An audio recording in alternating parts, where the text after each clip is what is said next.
de ontem. Quem perdeu o material de ontem pode ir lá no e-mail de vocês que eu já mandei. E dá para assistir online e dá também para baixar para o computador. Tem só um serial, tem uma senha que vocês colocam ali para poder desbloquear o vídeo. Qualquer dúvida é só fazer contato, tá? Então vamos lá. Nosso terceiro passo são os movimentos. Dos 5 passos é o que mais dá trabalho. Né? Por quê? Porque são 6 peças indo para casas diferentes. E aí o pessoal falou que como que começava. Alguns faziam o seu início com o peão, outros com o rei. Tem gente que às vezes ensina só 2 peças. O rei, por exemplo, e a torre. Porque rei e torre já dá mate em rei. E já ensina o mate em sequência. Então é muito variada a forma que a pessoa faz. A forma que eu faço é assim, ó. Eu ensino o movimento do rei, pelo fato de ser a peça mais importante do jogo. Não dá para jogar sem o rei, né? Então, eu ensino a peça mais importante, eu ensino primeiro o rei. Depois eu falo da dama. Será que eu falo da dama? É isso?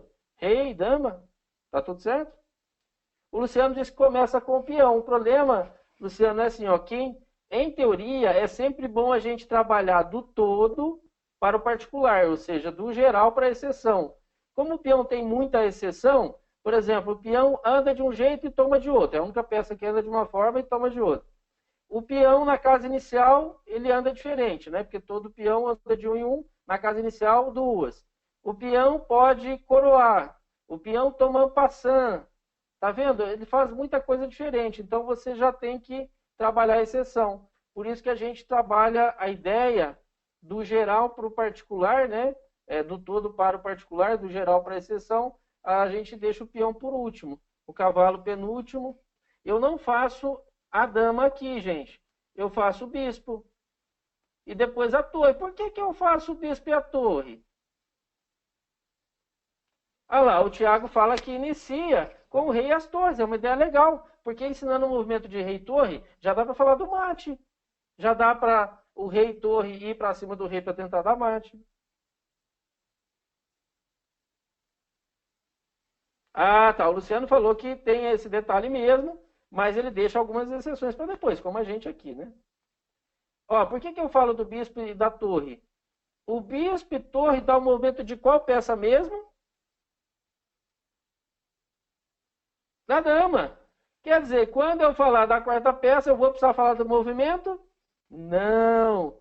Eu já tenho o movimento, que é só somar o bispo e mais a torre. Então, com isso, eu ganho já uma outra peça sem apresentar nada de novo. É só uma junção.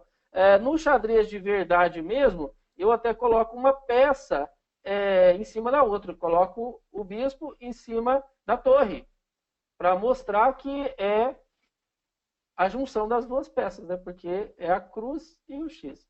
Depois eu falo de quem, gente? Do cavalo ou do peão? Do cavalo, né? E o cavalo, pessoal, tem dificuldade, hein, gente? Como tem? Eu acho porque ele reúne movimentos distintos, né? Pega uma parte de uma vertical e de uma horizontal para dar o L. E aí nós fechamos com o peão. Então eu faço nesta ordem e eu explico uma vez, a memória da gente, ela é muito singular. Então, tem gente que tem a facilidade de gravar ouvindo. Você ouve alguma coisa, grava. Quem ouvia rádio lá atrás, por exemplo, né? Ouvia as informações e gravava as informações. Ouvia notícia, por exemplo, passava aquela informação para frente só de ouvido. Então, tinha uma boa capacidade assim aguçada de ouvir, e com isso a memória captava aquilo e depois a gente transmitia. Hoje, nós já temos a facilidade, digamos, do visual, né? Então, se você ouvir e ver, já é mais interessante. A memória vai ser mais estimulada. A Débora disse que perdeu um pouquinho, ficou sem conexão. E o Luciano está dizendo que é só explicar que o cavalo anda em L, né? Isso.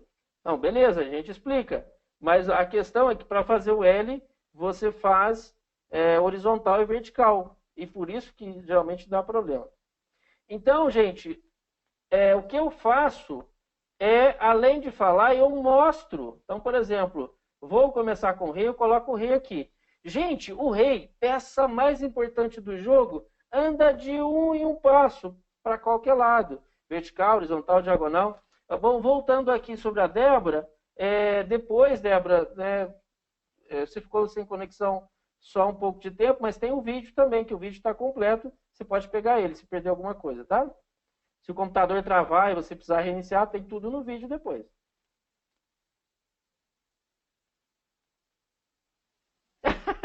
A Débora está dizendo que não guarda nada, ela não tem memória, ela não consegue guardar nem o checkmate pastor. Não tem problema, você consulta lá no livro, o professor não tem problema. O importante é disciplinar a turma, dar uma sequência de conteúdo, né? Levar de forma agradável aquilo. Se você conseguir, né, ter mais informação, por exemplo, tem muita gente que faz o curso de instrutor e em seguida faz o de treinador, exatamente para ter mais recurso. Aqui em Minas, por exemplo, quando a Federação Mineira faz os dois cursos, você só faz o curso de treinador se fizer o de instrutor, que é uma sequência, né? Então, para você ter mais força técnica, você precisa fazer o de treinador. E aí, na hora que você vai mesmo trabalhar com xadrez pedagógico, você tem mais recursos. Então, quanto mais recursos a gente tiver, mais fácil para passar conhecimento. Mas se não tivesse recurso de força, não tem problema, você segue um roteiro de um livro. Depois, na didática, nós vamos falar sobre isso. É só adotar um livro, você segue aquele roteiro, né? É claro que não vai ficar só preso ao livro, senão não precisaria de fazer curso, não precisaria nem fazer nada. Só pegava um livro e seguia ali. Mas ele é o seu norte. E depois, como aqui, né? Qual que é o nosso norte? A apostila. E da apostila a gente faz um monte de outras coisas para deixar o curso mais rico. O Rodolfo está dando boa noite aqui para a gente, né? Ele chegou agora, não tem problema, Rodolfo, porque depois você pode pegar o material no vídeo, né? O que você perdeu. Então eu coloco o rei lá, falo que o rei anda de uma em uma. Beleza. E aí, gente, se é um rei claro, eu pego os peõezinhos escuros e coloco do lado. Porque agora, além de falar, eu fiz o quê? O visual. Então, a criança, o jovem vê que o rei tem três possibilidades e ele escolhe. Isso eu faço em educação infantil e fundamental 1. Fundamental 2, ensino médio, ou quando é ensino superior, você já pode perguntar o número de casas. Pessoal, o rei ali em H8, quantas casas ele ataca? A Poliana está perguntando se existe livro de xadrez pedagógico. Tem muitos livros, por exemplo, na nossa apostila mesmo tem algumas recomendações. Você tem livros que já tem o conteúdo e já tem exercício ao final dele. Então, você passa o conteúdo e depois já tem os exercícios para você aplicar com seus alunos. No nosso curso vai ter exercícios, né? Já está tudo prontinho. Assim que a gente terminar aqui, eu já vou encaminhar para vocês. Tem bastante exercício para vocês usarem. Mate 1, mate 2, branca joga e ganha, preta joga e ganha, que vocês podem usar em sala de aula. Então, tem a indicação de livros na bibliografia recomendada e tem também já o próprio material aqui do curso que vocês podem usar, né?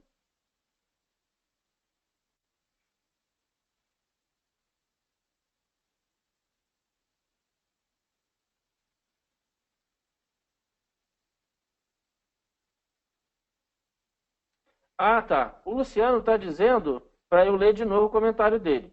Professor, só explicar que o cavalo forma um L não tem sido bastante. Meus meninos fazem L's diversos. Já já nós vamos falar sobre isso. Beleza. Ok. Podemos usar outros recursos. Então, ó, eu coloco o rei aqui, então eu já tenho o quê? A verbalização mais o visual. Isso vai aguçar a memória, ó. Porque visualmente eles enxergam as casas, ó, que o rei poderia ir. É claro que não vai tomar o peãozinho. Tem gente até que faz isso no mural com pecinhas de damas, para ficar diferente.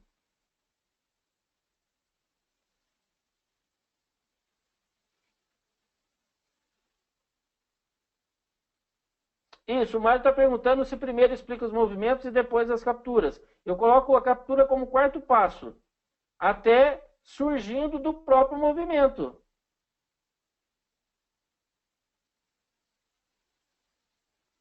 Ah, a Débora está dizendo que tem o xadrez da Marvel, que junto tem muita coisa legal. Débora, você sabe quem fez a tradução desses fascículos e quem fez a revisão técnica? Você já olhou lá? Vocês conhecem, gente, xadrez Marvel? São 64 fascículos. Ah, a Débora sabe que foi eu que fiz. Quer dizer, a Vanessa foi o Clube de Xadrez Online. A Vanessa fez a tradução, eu fiz a revisão técnica.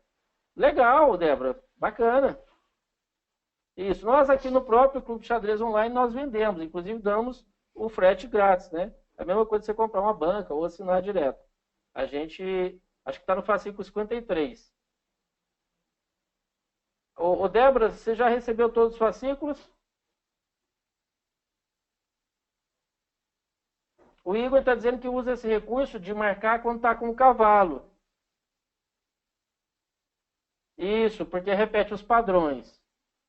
O Rodolfo está no fascículo 9. Aqui nós temos até os 53, com alguns intervalos, né? Porque vão chegar todos os fascículos, nós fizemos a revisão, mas de acordo com a remessa da editora, a ordem não é a ordem numérica, é a ordem que eles vão sendo lançados e encaminhados.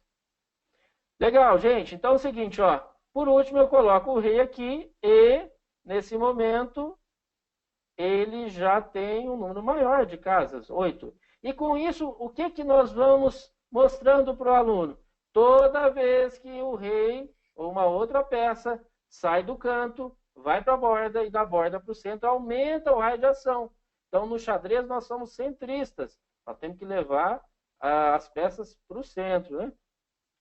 Rodolfo, deixa de ser chorão, Rodolfo. É baratinho. Está dizendo que falta din-din para comprar o xadrez Marvel.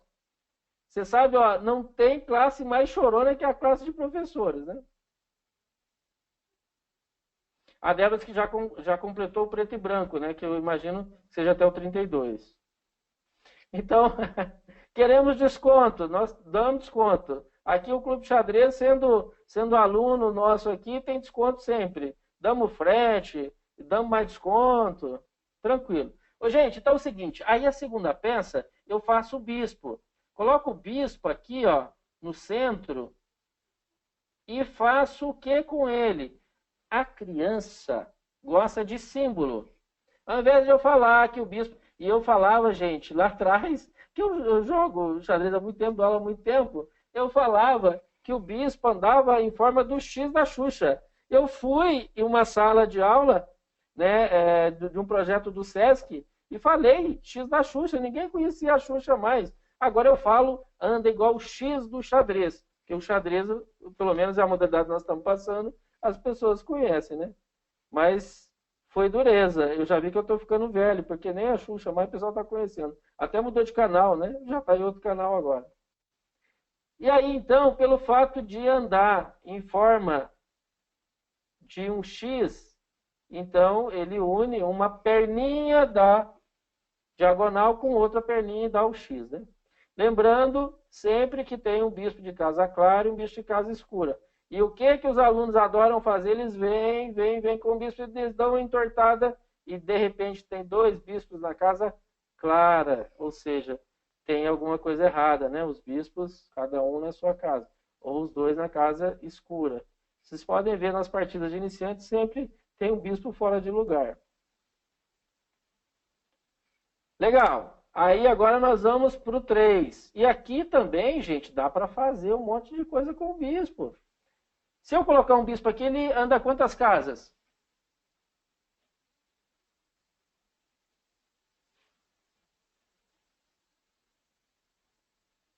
7, beleza. Se eu colocar um bispo aqui, quantas casas? Porque isso a gente já começa a fazer, ainda que de forma muito rudimentar, um raciocínio já lógico, né? Nós estamos trabalhando com a matemática. 9, legal. Aí eu coloco ele aqui, pergunto de novo, o pessoal fala. E eu posso mostrar. Quando a gente pega educação infantil, Fundamental 1, eu chamo o pessoal e eles vão colocando, ó. Eu distribuo para a turma e eles vão marcando, vão demarcando aonde a peça pode ir. Qual que é a ideia? A ideia é visualização. Deixar visualizado, né? Beleza. Aqui, aqui, aqui e aqui. Então, nós temos as 11 casas. E depois eu coloco lá no centro e pergunto. Deixa eu tirar tudo e fazer de novo. Aqui. E aí eu coloco lá. Quantas?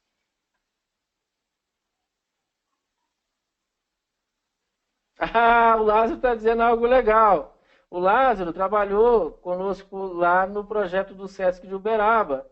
E a gente, né, ensinava, passava algumas posições difíceis e a gente dava chaveirinho de xadrez, né? Chaveiro com a peça de xadrez que a gente fabricava aqui mesmo, pegava a peça de xadrez e transformava ela em chaveirinho, né? Colocava lá para virar um chaveirinho. E aí a gente dava para quem ia acertando. Então teve gente lá e quando a pessoa já tinha um chaveiro e ganhava de novo, né? Porque às vezes a pessoa se destacava e a gente fazia por ordem, né? Sempre o próximo, passando coluna por coluna e voltava e o cara acertava de novo, ele presenteava alguém da turma. Geralmente o menino presenteava a menina, devia ser ali que ele era fã, né? E a menina o menino. Era o contrário. Essa idade geralmente o pessoal é tímido, né? Tem vergonha. Então é isso, gente. Dá para fazer um monte de coisa para ajudar o quê? A fixar a regra, para não ter que ficar levantando a mão toda hora. Vamos para a nossa próxima peça, a torre. A torre a gente fala então que dá uma cruz, né? E aí tem a opção também, já que a gente pode usar coisas da escola. Na hora de falar um X, o sinal de vezes, a multiplicação. Na hora de fazer a cruz, fazer o sinal de mais, a multiplicação. A gente pode usar as coisas da escola mesmo, da matemática, para a gente poder ilustrar o que a gente quer, né? Também é uma possibilidade. E aí, quantas casas a torre ataca se ela estiver em D4, gente?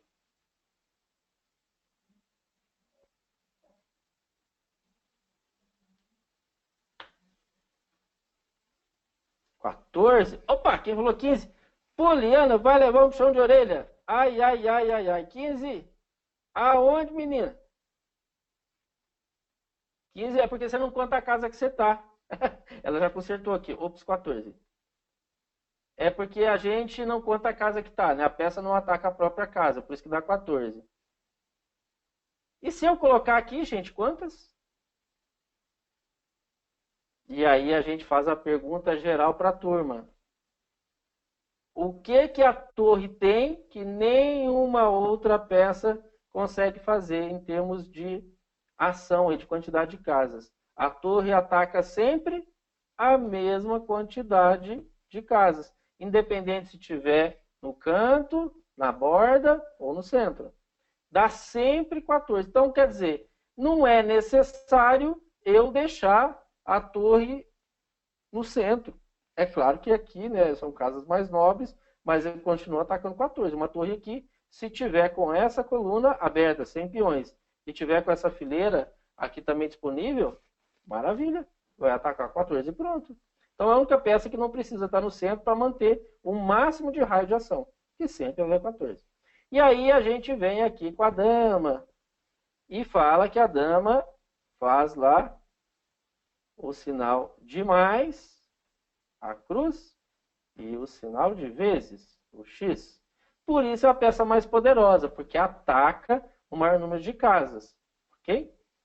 E isso aqui dá uma bandeira. Bandeira de onde mesmo?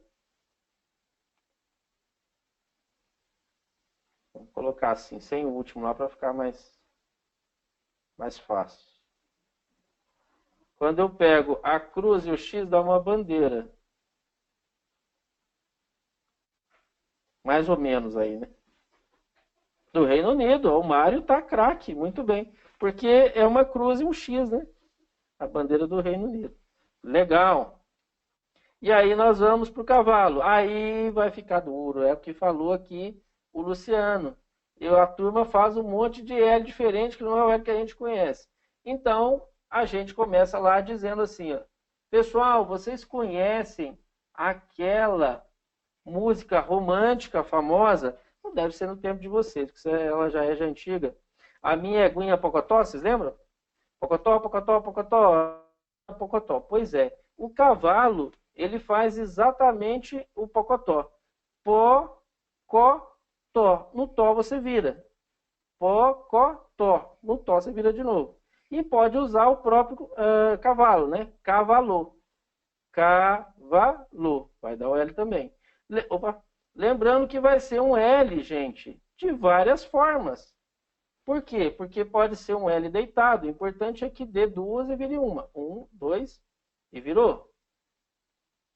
Um L preguiçoso aqui, né? Deitadinho e tal. Ó, pode ser um L para cá.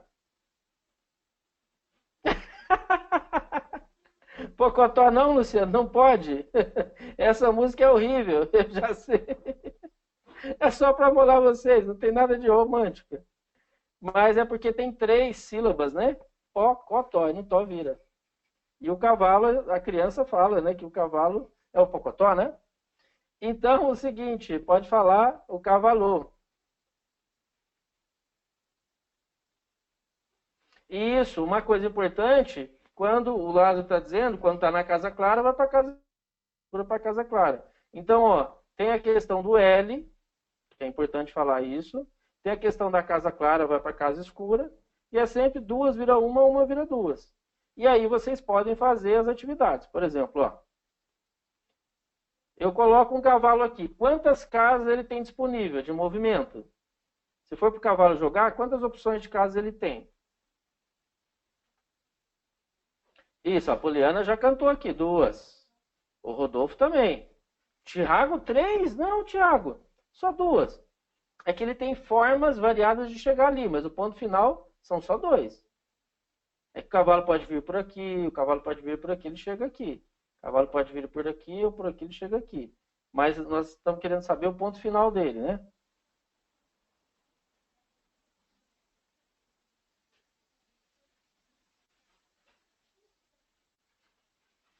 Aqui, ó, o Luciano está dizendo que essa questão é uma questão interessante que o Lázaro falou, que dá problemas muito legais, né, de paridade matemática.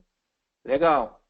Então, o que nós fazemos? Depois a gente coloca o cavalo um pouquinho para o lado, e aí eles vão marcar. Já são 3.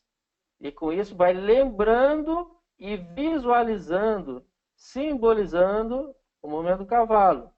Isso ajuda a gravar. E depois a gente coloca... Opa! E depois a gente coloca nesta casa aqui. E aí nós aumentamos para 4. De repente, ele sai da borda. E já tem 6 disponíveis. De repente, ele vai para o centro. Um cavalo no centro ataca.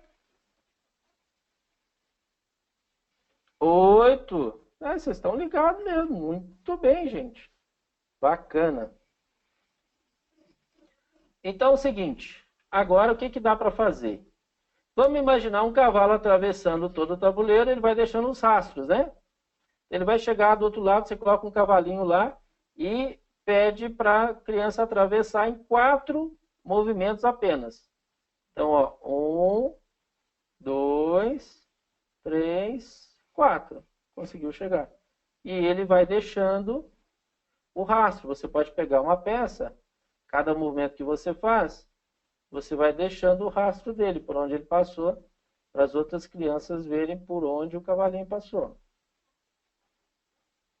Ó, sinal que ele veio aqui, aqui, aqui. Em 4, então, ele chegou, né? Porque a casa que está não conta, a gente só ilustrou. Beleza? Aí, aquele aluno mais levado aí, nós vamos fazer algo bacana com ele. Nós vamos chamar ele lá na frente e vamos pedir para ele atravessar o tabuleiro e chegar aqui. Quantas casas ele vai gastar? Quantos saltos, gente? Isso o Rodolfo está dizendo que é legal, que fortalece o conceito de que quanto mais está no centro, né, mais ele captura, exatamente. As peças, elas valem pela mobilidade. Então, quando um cavalo está na beirada do tabuleiro, quando, né, que a gente chama de borda, está no canto, ele ataca poucas casas. Quando chega no centro, ele aumenta o seu poder de captura, o poder de movimento. O John mais o Luciano estão dizendo que o cavalo chega em 5 lances ali em A1. Vocês concordam? 5 lances, será que a gente consegue chegar em A1? Ah, o John está dizendo que não, ele vai mudar o número aí. Vai lá, John. O Tinho também. Luciano vai mudar também. Opa! O John já falou 6, o Jonathan 6, o Rodolfo 6, o Lucas está aí presente. Seja muito bem-vindo, Lucas 6, o Mário 6, joia. Então, ó, ele vem aqui, depois aqui.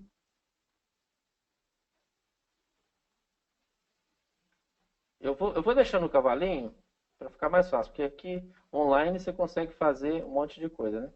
Então, se eu vier retinho, eu não consigo chegar com ele aqui.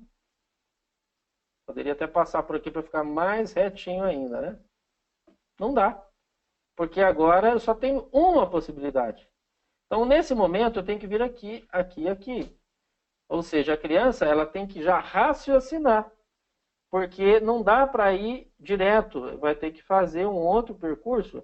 Por exemplo, aqui, vai ter que recuar e depois avançar.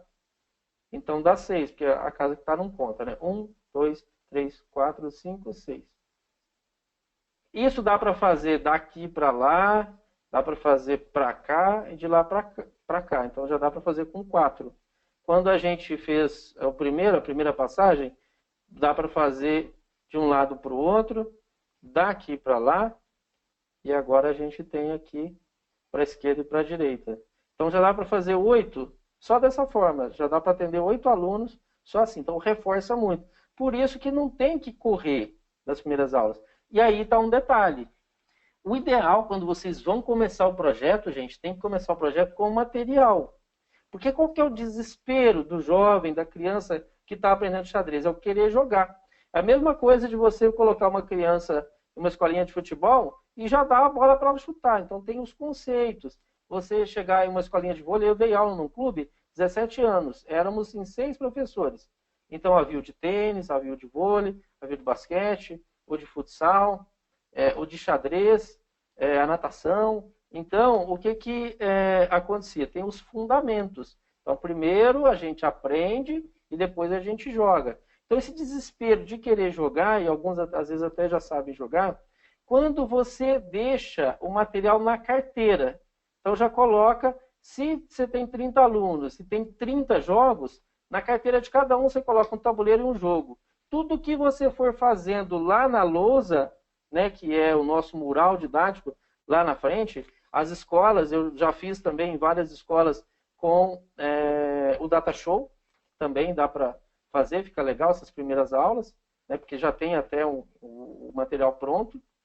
Depois eu vou encaminhar para vocês que à medida que for seguindo o curso, vocês vão recebendo mais material. Por exemplo, daquilo que está na apostila, existe o resumo daquilo em PowerPoint.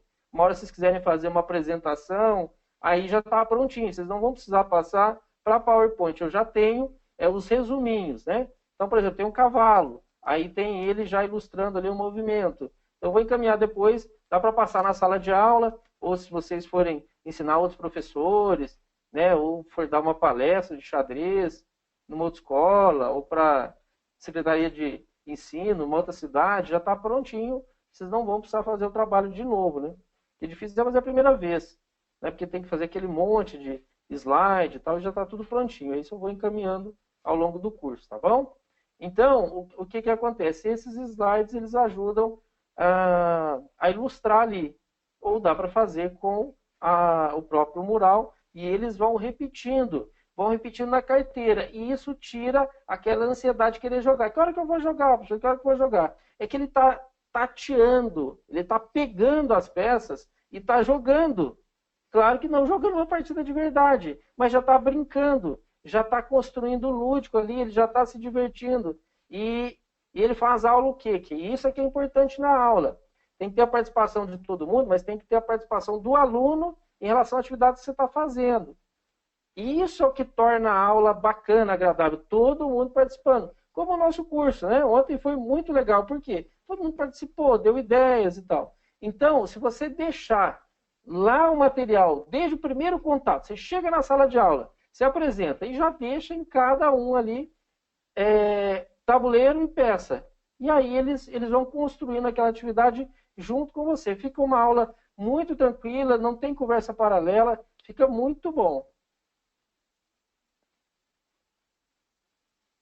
Ah, tá. O Luciano está dizendo que usa, né, para reforçar o movimento do cavalo, o desafio de capturar os 16 peões em forma de um retângulo em 24 lances. O retângulo tem os vértices C2, F2, C7 e F7.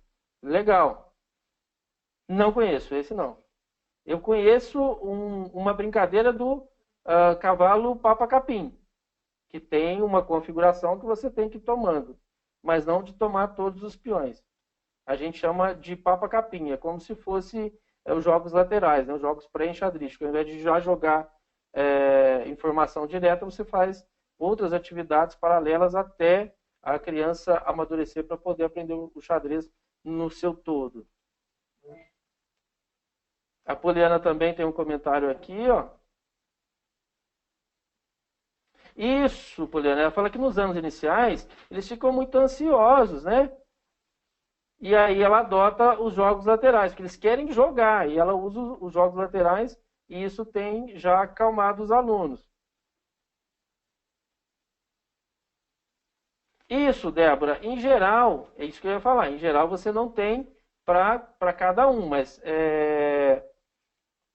por exemplo, eu já trabalhei em várias escolas e tem uma quantidade de material. Às vezes tem escola que deixa um material a mais para você, por exemplo, fazer torneios. Por exemplo, se tem 30 jogos, você atende 60 pessoas. Se tem 15 jogos, você atende 30. Então, geralmente, as escolas, e aí que a gente ia entrar em um ponto, como que as escolas estão preparadas para isso? Está preparada de 2 para 1, ou seja, são 2 alunos para um jogo, não tem problema. Você já chega na sala e já coloca uma configuração de mesas, um aluno e outro aluno. Então ficam 2 ali, geralmente um manuseando as peças claras e as peças escuras, reproduzindo o que você está fazendo. Os jogos laterais, Mário, são jogos pré-enxadrísticos. Por exemplo, você poderia usar outros jogos ou parte do material de xadrez para fazer a atividade antes de apresentar o xadrez em si. Ou mesmo que você tenha apresentado o xadrez para desenvolver algumas habilidades, você usa outros jogos. Por exemplo, você pode usar um jogo de damas para depois apresentar o xadrez. Você pode usar, ensinar o rei e a torre, por exemplo, só. E aí você explica o mate. Você pega rei e torre, e rei e 2 torres para dar mate no rei. E vários outros exercícios. Isso a gente brinca que são jogos laterais ou jogos pré-enxadrísticos. O Rodolfo está dizendo que realmente o cavalo é uma peça mais difícil de fixar, né? O Helder, ele está perguntando sobre a quantidade máxima de alunos. Eu já trabalhei em situações ideais de 10 alunos, escolas particulares, e já trabalhei com situações desastrosas de ter, às vezes, 80, 100 alunos em um mesmo ambiente para trabalhar com eles. Porque, às vezes, era um centro de treinamento, em Barretos, por exemplo, era um centro de treinamento, e aí a criança ia ali e fazia vários esportes, um deles o xadrez. Aí, de repente, estava todo mundo lá jogando xadrez. Muitas escolas, às vezes, juntavam as turmas de educação física, e você trabalhava 30 e mais 30, 60. Geralmente, a gente trabalha na média de 30, né, que é uma sala cheia, né, quando você trabalha com o pessoal da grade. Agora, se você puder escolher, escolha turmas com 10 alunos. 10 alunos, você tem já níveis diferentes, você tem a possibilidade de fazer torneios. Então, já é muito bom. Não é um número muito alto, assim, né, que fica difícil você controlar a turma, e é um número bom pela variedade deles, de aberturas diferentes que você irá construir, né? A Poliana fez mais um comentário aqui.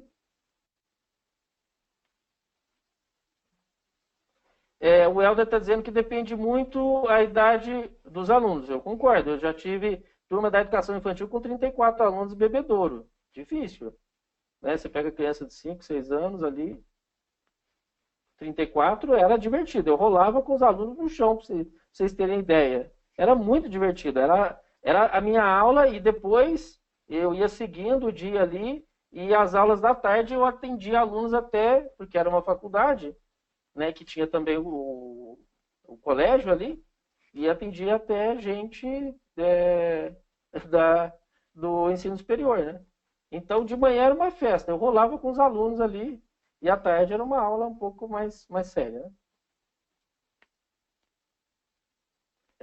A Poliana está dizendo que faz a batalha dos peões, né? Coloca só os peões ali para eles já jogarem, mas não ter aquela ansiedade de jogar com todas as peças, é mais fácil, né? O Thiago está dizendo que explica com 2 peças por aula. Peço para os alunos jogarem com as peças. Isso, então ele faz por partes, né? Chama como se fosse um treinamento fragmentado. Ele vai passando peças e de repente o aluno está conhecendo todas as peças. Então ele ensina um grupo de peças, eles jogam com aquelas peças. Legal essa ideia, Thiago. Tem uma apostila que é assim, que na realidade não é apostila, tem um livro chamado Manual de Xadrez, é da Ibrasa. Ele está traduzido até em português. Lá no final, o autor Emanuel Lasker, Eduard Lasker, ele dá a sugestão de uma cartilha de xadrez. Ele faz exatamente como você está falando. Ele vai aos poucos colocando as peças. O Luciano faz aqui, né, o comentário.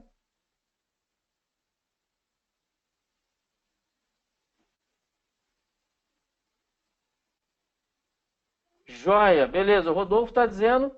Isso pode fazer até, Rodolfo, o seguinte: ele está dando ideia dos jogos que vocês conhecem, vocês encaminharem para a gente poder discutir até depois, né?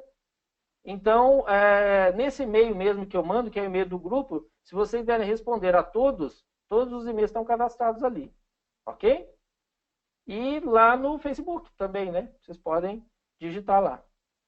Beleza, então, vamos seguindo. E aí nós temos o peão, e o peão, então, nós temos ele, como regra geral, andando de um em um até chegar do outro lado, né? Então, de uma em uma casa. Basicamente é isso que eu falo. Depois que vem as exceções, né? Aqui eu já falo que na casa inicial ele pode andar 2. Então, o peão anda de uma em uma, mas no começo pode andar 2. E agora eu passo para o passo 4. O que é o passo 4, gente? A tomada de peça. E aí, com os movimentos, fica fácil. Eu pergunto para o aluno, ó, são peças de movimentos diferentes. Quem toma quem?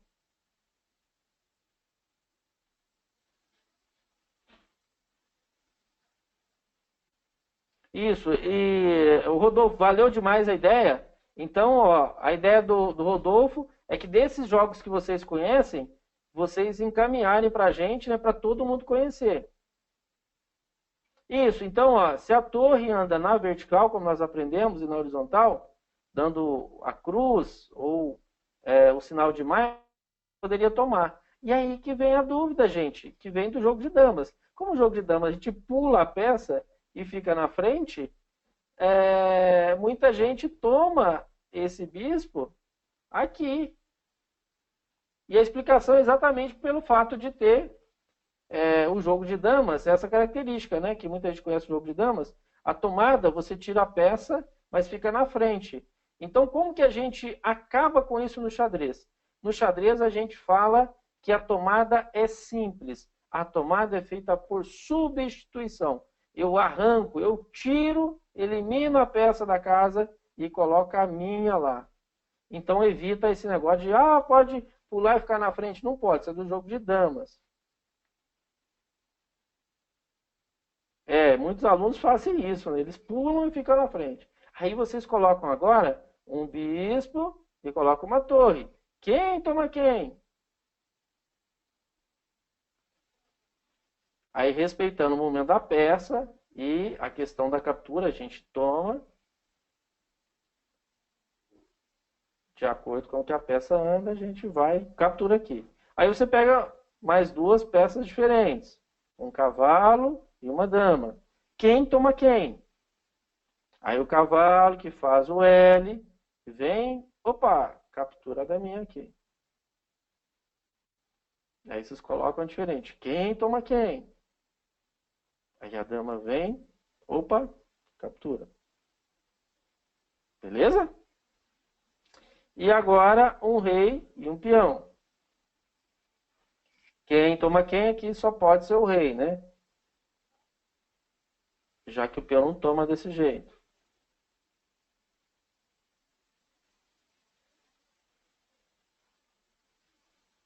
Ah, tá. Pelo fato de ser captura, você só pode capturar, é porque o Rodolfo, ele está dizendo que os alunos capturam peças, querem capturar peças pelo caminho, né? É que a substituição, pelo fato de você falar substituição, ele não vai capturar a peça pelo caminho, porque você tem que completar o L. Então, ó, o cavalinho, quando faz a substituição, só vai fazer então no final do L. Por que eu não posso capturar essas peças que estão aqui, né? E não é papatudo também, né? O Pac-Man. Eu vou tomar só no final do L, porque é a substituição. Eu não vou conseguir substituir esses peões.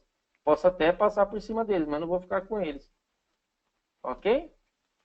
Beleza, Rodolfo? Vamos lá então. E aí a gente fala por último do peão. E o peão a gente diz que, ó, aqui nenhum peão toma ninguém. Ninguém toma ninguém. Por quê? Porque o peão anda de um jeito e toma de outro. Agora nós vamos explicar o movimento. O peão é a única peça de xadrez que anda de uma forma, anda para frente, mas ele toma em diagonal. E aí eu passo uma outra posição, aonde nós temos aqui essa possibilidade. Então, também